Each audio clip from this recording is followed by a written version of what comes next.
diubahnya seperti apa? Ingat, persen itu adalah per 100. Ini adalah bentuk dari persen. Nah, 25 yang kita pindahkan kemari. Maka 25% itu adalah 25 per 100. Sama juga seperti 30%. Ada yang tahu? 30% berarti 30 per 100. Itu ya cara mengubah persen menjadi sebuah pecahan. Sudah paham? Ada pertanyaan? Tidak ada. Oke, sekarang kita masuk lagi ke materi mengubah persen menjadi desimal. Tahu desimal nggak? Desimal itu bilangan yang memakai koma. Misal 1,5. Nah, ini termasuk bilangan desimal karena dia ada komanya. Merubah persen menjadi desimal. Misal contohnya 40%.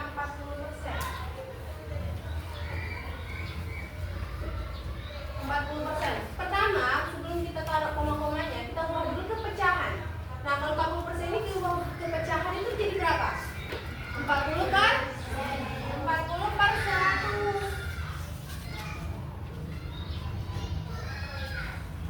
Gimana menambahin komanya? 100-nya ini kita ubah menjadi 0, baru 40 kita pindahkan ke maka 40% jika diubah menjadi bilangan desimal maka berubah jadi 0,40. Kalau 50%, 50 per 100. Nah, jadi berapa dia? Ada yang tahu?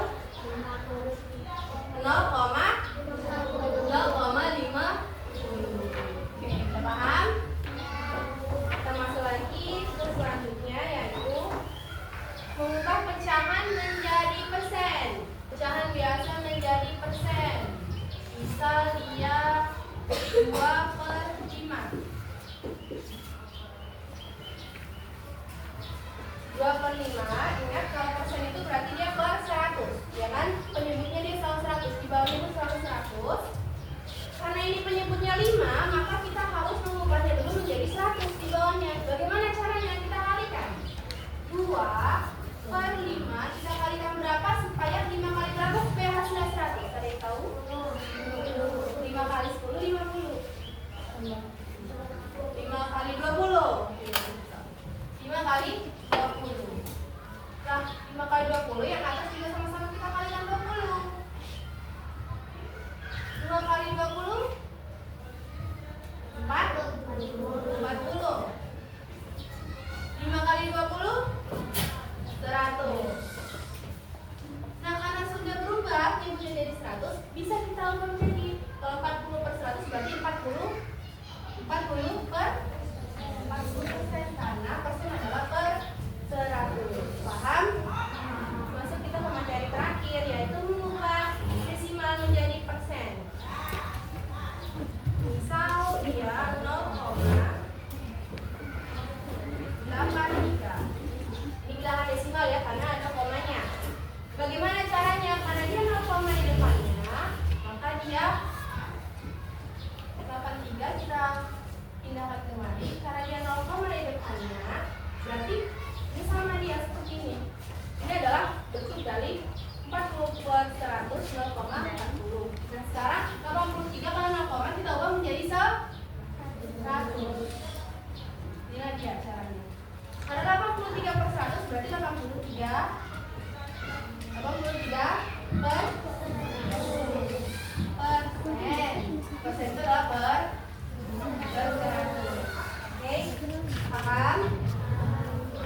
Kalau misalnya materi terakhir lagi dikasih bisa 40% dari 40 adalah 40% dari 40. Cara menyelesaikan kalau dapat soal seperti ini, cara gampangnya cukup kalian kalikan aja 4 kali 4. Nolnya anggap tidak ada di dalam. 4 kali 4 berapa? 4 kali 4 16. Maka jawabannya 16. 40% dari 40 adalah 16. Masuk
Mau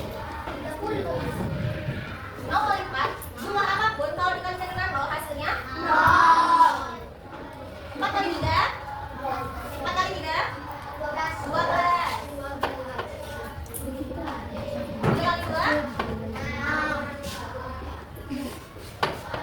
hasilnya 120.000 dibagi 100 dicoret aja nggak? Ya, 720.000 dibagi 100 maunya ada berapa? 2 kan? Dicoret aja mau 2. Maka harga yang dibayar oleh Rafa adalah 7.200. Setelah dapat diskon 24%. Paham? Assalamualaikum warahmatullahi wabarakatuh. Waalaikumsalam warahmatullahi wabarakatuh. Perkenalkan, di sini nama Ibu Manda. Anak-anak, pada hari ini kita akan belajar tentang perbandingan. Siapa yang tahu perbandingan? Siapa? Belum ada? Belum. Nah, jadi di sini Ibu akan menjelaskan tentang perbandingan. Contohnya, tinggi kalian di sini nggak sama semua kan? Beda-beda kan? Ya, Bu. Itulah yang dinamakan dalam perbandingan di dunia sehari-hari. Perbandingan terbagi dua, yaitu perbandingan ekuivalen dan perbandingan proporsi. Udah ngerti belum? Perbandingan yang sama disebut dengan perbandingan ekuivalen. Contohnya, Ibu contohkan ya.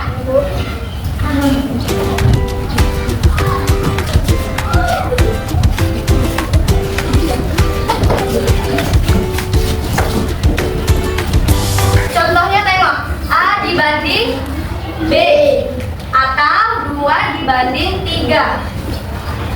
Dalam perbandingan ini disebut atau sama juga dengan 2/3. Tapi dalam pembelajaran perbandingan ini dibaca banding.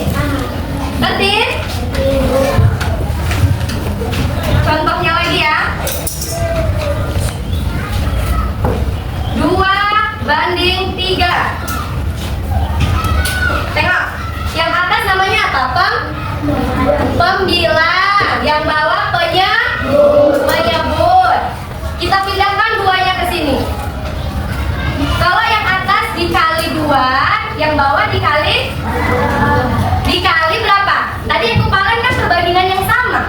Jadi kalau yang atas dikali 2, yang bawah dikali berapa? 2. Kita kalikan 2. Hasilnya 2 dikali 2 4. Banding 3 dikali 2 6. Ini yang dinamakan perbandingan ekuivalen. Yang kedua, perbandingan proporsi. Perbandingan proporsi adalah suatu persamaan yang menyatakan bahwa dua perbandingan tersebut adalah ekuivalen. Contohnya, Ibu contohin. Contohnya di sini ya. 2/3 sama dengan 6/9. Berlaku 2 kali 9 sama dengan 3 kali 6. 6 kali 3 berapa? 6 dikali 3 8. 9 dikali 2 sama dengan 8. Sama nggak? Sama kan? Itulah yang dinamakan perbandingan proporsi.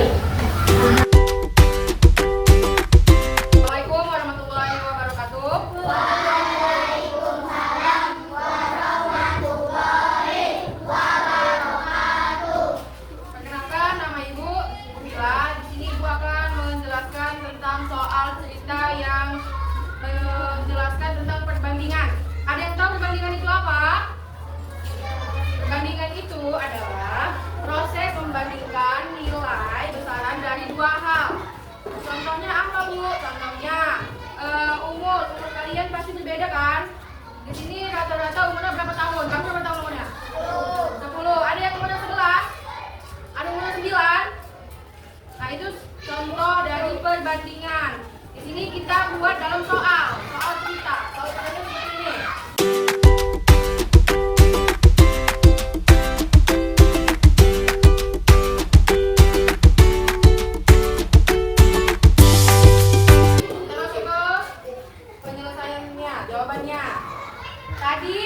perbandingan. Nah, kita masukkan di sini A banding B. Ini rumusnya. Selanjutnya, dia kan nanya berapa perbandingan umur Andi dan Budi kan? Umur Andi berapa tahun? Umur Andi 15 tahun. Umur Budi? 20 tahun. Ya, 20 tahun. Nah, kita mau mencari perbandingan dari umur Andi dan umur Budi. Kita memakai jalan faktor. 15 dibagi berapa? Dibagi 2 bisa nggak dia? Bagi 2 bisa nggak? Bisa, tapi hasilnya koma ya kan? Kalau dibagi 3? Dibagi 3 bisa nggak? Ya, 3 kali berapa yang hasilnya 15? 5. Nah, 5 ini sudah bilangan prima, jadi kita stop sampai di 5. Selanjutnya yang 20. 20 dibagi 2 bisa? Bisa. Dibagi 2 berapa hasilnya? 10. 10 dibagi 2 bisa?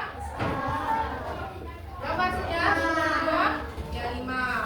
Nah, sudah. Selanjutnya berarti 15 sama dengan 3 dikali 5, 20. Nah, di sini kan ada 2. 2-nya ada 2, berarti 2 pangkat 2 dikali 5. Terus kita cari SPB. SPB itu adalah SPB faktor persekutuan terbesar. Faktor persekutuan terbesar itu yang ini. Nih. Ya kan? 5. 5 sama 3 besaran mana? 5 sama 2? Ya, benar. 15 dibagi 5 berapa, anak? 15 dibagi 5 berapa? 3. 20 dibagi 5 berapa, nak? 4. Nah, jadi inilah hasil perbandingannya. Jadi hasil perbandingan umur Budi dan Andi adalah